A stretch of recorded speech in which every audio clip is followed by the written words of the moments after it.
Praise the Lord. எபிரேயர் 10ஆம் அதிகாரம், யாருடைய பாவம் இரத்தத்தினால மனுஷனுடைய பாவங்கள் கழுவப்படும் பார்ப்போம்.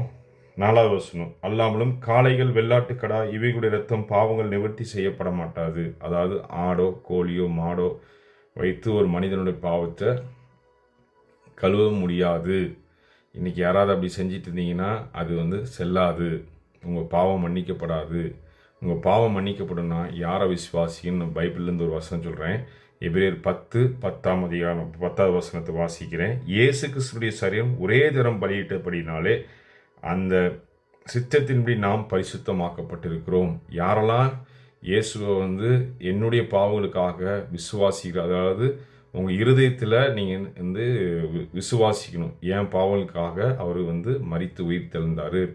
அப்புறம் நீங்கள் என்ன பாவம் செஞ்சுருக்கீங்களோ அந்த பாவத்தை உங்கள் வாயினால் அறிக்கை செய்யணும்.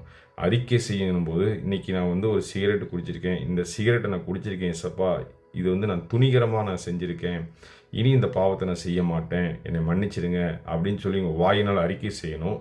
உங்கள் இருதயத்தில் அதை விசுவாசிக்கணும். அப்போ உங்கள் பாவம் மன்னிக்கப்படணும். இது நீங்கள் எந்த இடத்துலேருந்து வேணாலும் அந்த அறிக்கையை நீங்கள் பண்ணலாம். இது ரொம்ப முக்கியமான ஒரு பாயிண்ட்டு. அதிலே 18வது வசனம் பாருங்கள். இவைகள் மன்னிக்கப்பட்டது உண்டானால் இனி பாவத்தின் மித்தம் நீங்கள் பலி செலுத்த வேண்டியதில்லை. இயேசு கிறிஸ்து ஒரு தரம் விசுவாசித்து பாவ மன்னிப்பு பெற்ற பிறகு அதுக்கு பிறகு நீங்கள் எந்த பலியும் நீங்கள் செலுத்த தேவையில்லை. அனுதினமும் உங்கள் இயேசுவை விசுவாசித்து அவரிடத்துல நீங்கள் சுத்திகரிக்க ஏதாவது அக்கிரமங்கள் மீறுதல் செய்திருந்தால், துணிகரம் செய்திருந்தால் அந்த பாவத்தை இனி செய்யாதபடி விட்டு மனம் திரும்பி வாழ உங்களை ஒப்பு கொடுங்க. அதில் 23வது வசனம் பாருங்கள். அல்லாமலும் நம்முடைய நம்பிக்கையிலே அறிக்கையிடுதினால் அசையாமல் உறுதியாக்கப்பட்ட வாக்கு தத்துவம் உண்மையுள்ளவர். யாரெல்லாம் ஏசப்பாவை நம்புறீங்களோ அவங்களுக்கு முதல்ல என்ன கிடைக்கும்னா ஒரு பெரிய சமாதானம் கிடைக்கும். இருதயத்தில் பாவத்திலிருந்து விடுதலையான ஒரு பெரிய சமாதானம் கிடைக்கும். இன்னைக்கு பாவத்தில் விடுதலையாகாமல் யாராவது இருந்தால் இயேசு கிட்டத்தில் வாங்க, அவர் உங்களுக்கு ஒரு பெரிய சமாதானம் தருவார். அதுக்கு பிறகு அவங்களுக்கு ஒரு நித்திய ஜீவன் வாழ்க்கை கிடைக்கும். அவங்க யாரெல்லாம் இயேசுவை நம்பி வருவீங்களோ உங்கள் சரீரமே டோட்டலாக மாறிடும், உங்கள் விசுவாச வாழ்க்கையும் மாறிடும். என்ன சொல்கிறார் பாருங்கள். மேலும் அன்புக்கும் நற்கிரிக்கும் நாம் ஏவப்படும்படி ஒருவர் கவனித்து புத்தி சொல்ல கடவும். சபை கூடுவதில் சிலர் விட்டு விடுகிறது போல் நம்மை விட்டு விடாமல் ஒருவர் புத்தி சொல்லக்கூடுவோம்.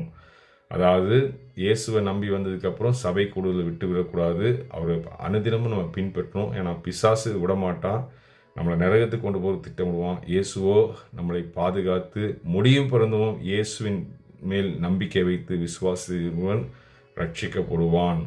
இயேசு சீக்கிரம் வரப்போகிறார். மனம் திரும்புங்கள். ஆமேன்.